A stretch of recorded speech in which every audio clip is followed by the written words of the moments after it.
Merci, effectivement. Aujourd'hui, on va vous parler des saints français, témoins de la grande tradition de l'Église en notre pays, ici la France. Pour nous, notre pays, pour l'instant, c'est la Suisse. Donc, avant de commencer notre témoignage, nous allons brièvement nous présenter. Donc, Benoît et Marie-Cécile Gay. Nous avons 5 enfants.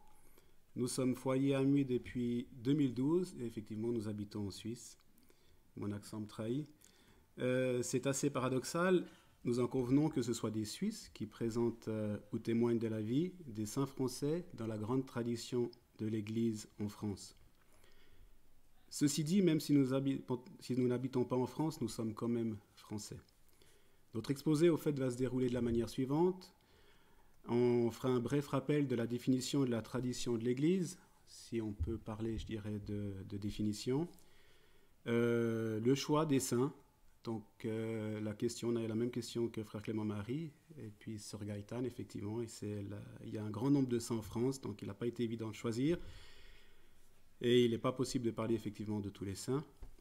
Et ensuite, en nous basant sur quelques traits particuliers de ces saints, on va donner un témoignage qui se veut être en relation avec la famille missionnaire de Notre-Dame. Donc la tradition. En fait, ce qui est bien avec les Dominiques, c'est qu'il n'est pas nécessaire d'aller chercher bien loin. Ils ont travaillé le sujet et donc nous n'avons pas besoin de faire de grandes recherches. Ainsi, on peut lire sur le tract de la session un passage de l'audience générale de Benoît XVI, le 26 avril 2006. Nous ne reprendrons ici que l'essentiel. La tradition est le fleuve vivant qui nous relie aux origines. Certes, ce n'est pas facile à comprendre, mais le mot-clé ici, nous pensons, c'est le mot « vivant ». Comme le dit Benoît XVI, la tradition n'est pas une transmission de choses ou de paroles, une collection de choses mortes. En somme, nous dirions que la tradition, elle se vit. C'est aussi ce qu'a très bien exprimé sœur Jeanne Thérèse dans son enseignement « Je suis la vérité, ta parole est vérité » lors du dernier forum en février. Je cite « La tradition est encore plus que la simple transmission du dépôt révélé. Elle est aussi la transmission de tout ce par quoi Jésus nous est rendu présent aujourd'hui. Ainsi, et je cite toujours sœur Jeanne Thérèse, la tradition comprend les enseignements des pères de l'Église, des docteurs, mais aussi et plus largement de l'expérience des saints. Et nous confessons bien aussi dans le credo la communion des saints. Donc la tradition est vivante, et ce fleuve vivant nous ramène aux origines. Les saints, à travers le vie, nous y aident et sont présents chaque jour à nos côtés. Je passerai mon ciel à faire du bien sur la terre, disait une grande sainte française, qu'il ne nous semble pas nécessaire de nommer. Donc le choix des saints. Comme nous l'avons dit, la France est un vivier assez impressionnant de saints, mais notre choix s'est fait de manière très limpide. En effet, comme une évidence, nous nous sommes dit que nous devrions parler au moins des saints patrons français de nos enfants. En effet, 4 de nos 5 enfants ont un saint patron français, et nous nous sommes mariés en la fête de Saint-Louis, roi de France. Donc c'est pas si mal pour les Suisses d'adoption. Mais pour ne pas faire de jaloux, nous ferons un petit passage hors sujet que nous sommes sûrs vous nous pardonnerez. Alors nous n'allons pas trop nous attarder sur la vie de ces saints, nous ferons juste un bref résumé de leur vie et nous témoignerons de ce que nous avons reçu des Dominiques. Si vous voulez davantage de détails, vous trouverez tout ce qu'il faut sur le site de la famille missionnaire, puisque chaque jour en semaine, lors de l'homélie, la vie du ou des saints du jour nous est exposée, et bien sûr, nous ne pourrons pas rivaliser avec la famille Dominique. Donc tout d'abord, Saint Louis, roi de France, fêté le 25 août. Outre l'image qui le montre rendant justice sous un vieux chêne à l'ombre de son château, c'est le roi des croisades, parti délivrer la Terre Sainte en 1248. Il fera l'acquisition de la Sainte Couronne d'Épines, pour laquelle il fera construire la Sainte Chapelle, et suivra avec intérêt et attention l'achèvement de la cathédrale Notre-Dame de Paris. Il mourra alors qu'il est reparti en Terre Sainte pour convertir le sultan d'Égypte. Ce qui nous inspire chez Saint Louis, c'est donc le don de soi. Malgré son rang, il se mettra au service de la France et n'hésitera pas à combattre au nom de sa foi, ce qui le conduira à y laisser la vie. Aimer, c'est tout donner, nous dit Mère Marie-Augusta. Mais qu'est-ce que cela veut dire exactement ? Alors ici, je prendrai un exemple qui m'est cher, parce qu'il me touche de près. Donc, au fait, il y avait une jeune fille qui avait une vie aisée et qui songeait à tout sauf à la vie religieuse. Mais voilà qu'elle se sent appelée, et là commence le combat. Devoir tout abandonner pour suivre Dieu, impensable. La lutte va durer un certain temps, et Dieu fera en sorte de mettre sur son chemin une personne bienveillante qui saura avec énergie lui faire comprendre qu'elle refuse la volonté de Dieu. Cette jeune fille finit par accepter et dire oui à l'appel. Alors la paix revient dans son cœur, elle ressent une très grande sérénité, mais avant de rentrer dans la communauté qui devait l'accueillir, elle se rend à San Damiano, où elle peut s'entretenir avec la voyante et lui annoncer qu'elle va devenir religieuse et qu'elle n'aura plus l'occasion de revenir donc, à San Damiano. Mais alors qu'elle pensait avoir trouvé la paix, voilà que Mama Rosa, la voyante, lui dit « La Sainte Vierge veut que tu consacres ta vie aux jeunes. » Cela lui semble une évidence, puisqu'elle sera en contact avec les jeunes. Mais Mama Rosa veut lui faire comprendre « Non, pas comme ça. » Elle ressortira tout abattue de cette rencontre, et la personne qui m'a raconté cette histoire me dira qu'elle l'a croisée dans la cour de la maison, et elle entendit cette jeune fille répéter « Que c'est dur ce qu'elle me demande ». Moins de 2 ans après être entrée dans la communauté, elle devait décéder à l'âge de 27 ans, des suites d'une rupture d'anévrisme. Oui, aimer, c'est tout donner. Certes, il y a là une simple transmission par des paroles, mais à travers ces paroles, Jésus nous est rendu présents en nous renvoyant à son dernier commandement. Aimez-vous les uns les autres comme je vous ai aimés. Jésus n'a pas hésité à souffrir sa passion et à donner sa vie pour la multitude. Qui plus est, la Sainte Vierge nous est rendue présents et elle nous rappelle que nous devons lui consacrer notre vie. Nous le faisons bien à travers la prière Ô Notre-Dame qui nous a été laissée par le Père et Mère Marie-Augusta. Mais sommes-nous disposés à tout abandonner ? Personnellement, ce n'est pas facile et je ne suis pas sûr d'y arriver. Saint Louis, lui, a vraiment aimé la France. Il s'est consacré au Sacré-Cœur de Jésus et a donné sa vie pour servir ce beau pays, fille aînée de l'Église. Alors, première sainte patronne d'une de nos enfants, Sainte Aure, qui est religieuse et copatronne de Paris avec Sainte Geneviève et qui est fêtée le 4 octobre. Alors, comme Sainte Aure est un peu moins connue, nous allons nous attarder un peu plus sur sa vie. Elle serait d'origine syrienne et issue de la noblesse. Dès son plus jeune âge, elle faisait d'abondantes aumônes autour d'elle pour alléger tous les poids qu'elle pouvait rencontrer chez les autres. Elle allait aussi très souvent à l'église pour prier et chanter. Un jour où elle assistait à la messe, elle fut frappée par ce passage de l'Évangile. « Si vous voulez être parfait, vendez tout ce que vous avez, donnez-le aux pauvres et venez à ma suite. En vérité, je vous le dis, vous aurez de centuples de ce que vous aurez laissé par amour de moi pour me suivre, et en outre vous posséderez la vie éternelle. » La jeune princesse sentit aussitôt son cœur s'embraser de l'amour divin. Dès ce moment-là, pour se rendre digne des promesses de Jésus, elle se consacra tout particulièrement au service de Dieu. Elle décida alors de vivre dans la plus grande abnégation, de s'éloigner de son pays natal, d'abandonner tous les privilèges liés à son rang et de vivre en terre étrangère, donc en France, où personne ne connaîtrait ses origines. À cette époque, Éloi, ministre du roi d'Agobert, aidé par son souverain, fondait un monastère dans sa propre maison près de l'église Saint-Martial à Paris. Le pieux ministre du roi, vers qui cette jeune étrangère fut, peut-on dire miraculeusement conduit, comprit que la placer à la tête de cette communauté naissante était la volonté de Dieu. Il la nomma donc supérieure de sa toute nouvelle communauté, et bientôt la fervente religieuse se vit à la tête de 300 vierges chrétiennes, dont elle fut nommée abbesse, c'était en 633.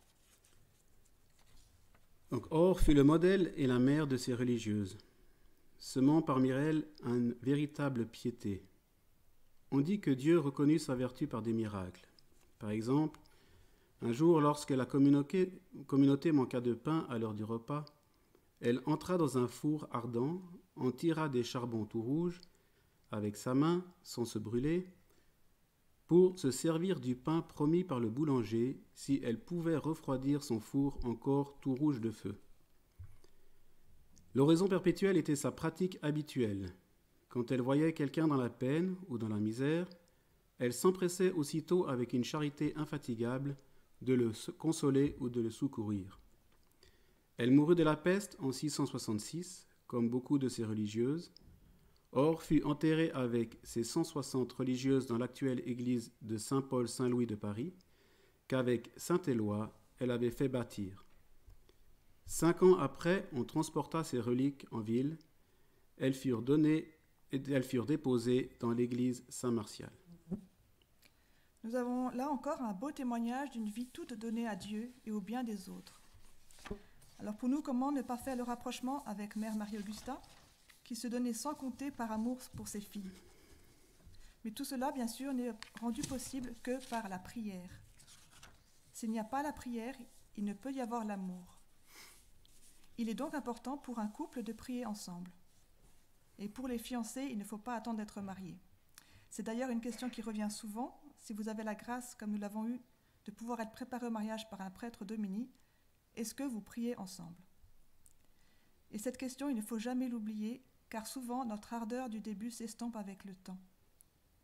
Il est donc important de revenir à la source comme Sainte Or, comprendre qu'il faut tout quitter par amour pour le Christ.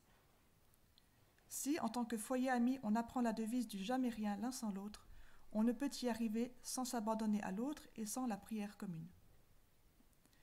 Le deuxième saint patron français de nos enfants, Saint Jean-Marie Vianney, saint curé d'Ars et patron de tous les prêtres du monde, qui est fêté le 4 août. Jeune paysan, il veut devenir prêtre malgré la réticence de son père. Après son renvoi du séminaire de Lyon, car il n'était pas très doué pour les études, il se fait ordonner prêtre pour le diocèse de Grenoble et deviendra curé d'une petite paroisse, qui est maintenant mondialement connue, Ars. Longues heures de prière devant le Saint-Sacrement, 16 à 18 heures par jour dans son confessionnal, prédication, tout cela c'était son lot quotidien. Satan ne le laisse pas en paix, et il lui aurait même dit « S'il y avait 3 prêtres comme toi dans le monde, je n'existerais plus ». Voilà un tableau bien succinct, mais il y aurait tant à dire sur Saint Jean-Marie Vianney que nous n'aurions pas assez de temps pour approfondir la vie de ce grand saint. Nous ne pouvons donc que vous encourager à aller voir la vidéo du dimanche 7 juin de la grande neuvaine de semaine qui est consacrée à Saint Jean-Marie Vianney. Donc, qu'est-ce qui caractérise le Saint curé d'Ars pour nous, outre le fait qu'il passe des heures au confessionnal, au point que Saint Jean-Paul II en parle comme d'un martyr du confessionnal? Eh bien, c'est son amour de Dieu. Il est tout en Dieu et a une grande dévotion envers l'Immaculée Conception. Ainsi, cet amour de Dieu le conduira au sacerdoce, car pour Jean-Marie, le sacerdoce, c'est le cœur de Jésus. Par conséquent, il apportera le plus grand soin à la liturgie et à toutes les cérémonies. Il n'hésitera pas à dépenser sans compter pour la rendre encore plus belle. Ainsi, on dira à Lyon, il y a un curé en Bresse qui achète plus que tous les autres et qui veut tout ce qu'il y a de plus beau. Et par le beau qu'il apporte à la liturgie, il saura transpercer les cœurs et les mettre à nu pour les disposer à recevoir de Jésus le pardon qui guérit en profondeur. Ici, il nous est facile de faire le lien avec le Père Lucien-Marie Dorn, qui a développé la liturgie que nous connaissons. Il ne faut pas oublier que le Père a vécu la transition du rite avant et du rite après le Concile. Alors que le Concile Vatican II vient de s'ouvrir, il se retrouve seul suite à la mort de Mère Marie-Augusta. Il devra donc prendre les bonnes décisions pour faire participer le peuple de Dieu à la liturgie selon l'esprit du Concile. Je pense que cette période a certainement été une période éprouvante pour le Père, car il se demandait certainement comment faire pour ne pas trahir les enseignements de Mère Marie-Augusta, fondement de la communauté. Ainsi, certainement, le Père s'est-il plongé dans les textes des pères du Concile, du magistère et de l'expérience des saints, en somme, dans le grand fleuve vivant de la tradition de l'Église. Et nous ne pouvons qu'en être reconnaissants. En effet, nous pouvons témoigner qu'à travers cette liturgie, nous nous sentons en paix et nous n'avons pas peur de nous approcher de Dieu. Elle élève notre être tout entier vers Dieu. Prions pour que les prêtres du monde entier comprennent en profondeur, comme l'a compris le Père, la grâce qui nous a été donnée à travers ce concile. Le saint curé d'Ars disait « Aucune grâce ne vient du ciel sans passer par les mains de la Sainte Vierge ». Ainsi, la Sainte Vierge a voulu, par ce concile, faire participer tous ses enfants au sacerdoce de son Fils. Elle nous invite à entrer pleinement dans les mystères de l'Eucharistie et à mettre ce mystère au centre de notre vie. Saint Jean Théophane Vénard, qui est prêtre des missions étrangères de Paris et qui est mort martyr au Tonkin et qui est fêté le 2 février. Petit gardien de vaches dans le Poitou, il sent le désir de la vocation et du martyre très jeune. Entré au séminaire des missions étrangères de Paris, il est ordonné prêtre le 5 juin 1852, moins de 8 mois après son ordination diaconale, car il souhaite partir le plus vite possible en Chine. Il y reste quelques mois avant d'aller au Tonkin, là où il rêvait d'aller évangéliser les populations. La persécution des chrétiens par l'empereur vietnamien est très grande et Saint Jean Théophane continue sa mission dans la clandestinité. Il est finalement arrêté et enfermé dans une cage. La mort par décapitation sera sa sentence car il a refusé de piétiner un crucifix. Lui dont la devise était « Vive la joie quand même ». Encore une fois, dans ce saint, nous retrouvons une vie toute donnée à Dieu, mais ici c'est pour l'évangélisation. Comme nous le disions avant, si vous n'aimez pas particulièrement lire, avec la famille missionnaire de Notre-Dame, vous avez à disposition un condensé de la grande tradition de l'Église qui, nous le rappelons, comprend les enseignements des pères de l'Église, des docteurs, mais aussi et plus largement l'expérience des saints. Par conséquent, nous, quand je dis nous, c'est nous en tant que couple, ne pouvons que rendre grâce à Dieu pour la famille missionnaire de Notre-Dame qu'il donne à son Église et pour leur apostolat d'apôtres de l'amour. Les Dominies nous invitent toujours plus, par leur enseignement nourri par la prière, à porter notre regard vers le ciel, à nous consacrer au Sacré-Cœur de Jésus, au cœur immaculé de Marie, sous le regard de Saint Joseph. Ainsi consacrés et toujours dans un abandon de nous-mêmes, nous devrions donc être en mesure, comme Saint Jean Théophane Vénard, de refuser de piétiner le Christ. Mais ce n'est pas facile et nous sommes bien faibles, et souvent tristes face à notre faiblesse. Alors, pour que vive la joie quand même, malgré l'épreuve, il nous est nécessaire de revenir puiser à la source des foyers amis, ici à Saint-Pierre de Colombier, afin de ne pas avoir peur, par notre vie et notre exemple, d'être des témoins de l'Évangile. Voilà, et donc la dernière saint français, c'est nos enfants, Sainte Zélie. Donc Sainte Zélie, sainte épouse de Saint Louis Martin et mère de, entre autres, Sainte Thérèse de l'Enfant Jésus et de la Sainte Face, et de Léonie Martin, servante de Dieu, fêtée avec son époux le 12 juillet. Donc attirée par la vie religieuse, tout comme son époux, elle en est dissuadée par la supérieure du couvent des Visitandines du Mans. Après avoir compris que le mariage virginal est une spécificité du mariage de la Sainte Vierge et de Saint Joseph, et non pas le modèle de tout couple chrétien, ils mettent au monde 9 enfants, dont 4 mourront en bas âge, les 5 filles atteignant l'âge adulte devenant religieuses. Chef d'entreprise, elle a ouvert un atelier de pointe d'Alençon. Elle sera comme une mère pour ses ouvrières. Elle meurt jeune, laissant ses filles et son époux dans la peine. Avec son époux, ils seront canonisés, non pas en raison de la sainteté de leur dernière fille, Sainte Thérèse, mais parce qu'ils ont fait de leur vie ordinaire quelque chose d'extraordinaire. Ils ont vécu la sainteté dans leur vie de tous les jours. Ils ont mis Dieu à la première place et c'est en lui qu'ils puisaient leur force, allant par exemple à la messe quotidiennement.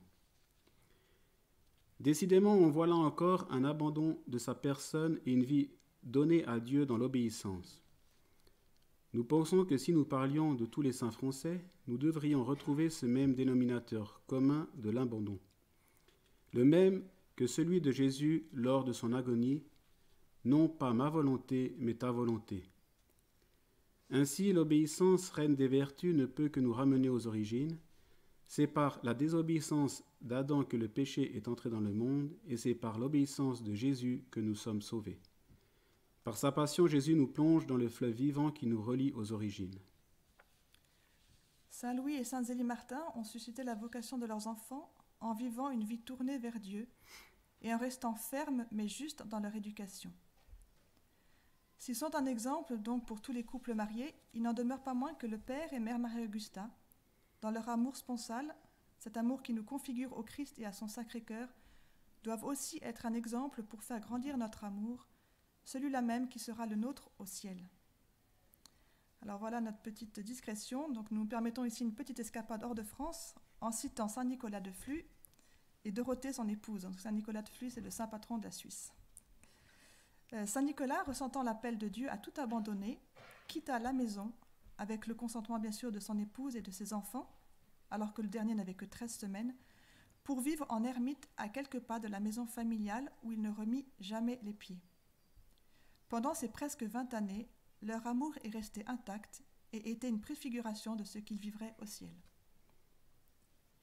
Et pour conclure, nous nous autorisons aussi à citer les 2 autres saints patrons de notre litanie familiale, qui ne sont pas français, mais qui sont, nous en sommes sûrs, très chers à la famille missionnaire de Notre-Dame. Nous voulons parler ici de Sainte Faustine et de Saint Jean-Paul II. Saint Jean-Paul II nous demandait, en conclusion de son homélie au Bourget, « Alors, permettez-moi pour conclure de vous interroger. France, fille aînée de l'Église, es-tu fidèle aux promesses de ton baptême? Permettez-moi de vous demander, France, fille de l'Église et éducatrice des peuples, es-tu fidèle pour le bien de l'homme à l'alliance avec la sagesse éternelle? » Les saints français ont été fidèles aux promesses de leur baptême et à l'alliance avec la sagesse éternelle. Soyons nous aussi les témoins de la grande tradition de l'Église en notre pays, la France, afin que le cœur immaculé de Marie puisse y régner à côté de celui du Sacré-Cœur de Jésus, sous le regard de Saint Joseph. Et nous prions Dieu pour que la paix règne en nos cœurs avec les paroles mêmes de notre saint patron de la Suisse. Mon Seigneur et mon Dieu, ôte de moi tout ce qui m'éloigne de toi. Mon Seigneur et mon Dieu, donne-moi tout ce qui me rapproche de toi. Mon Seigneur et mon Dieu, détache-moi de moi-même pour me donner tout à toi.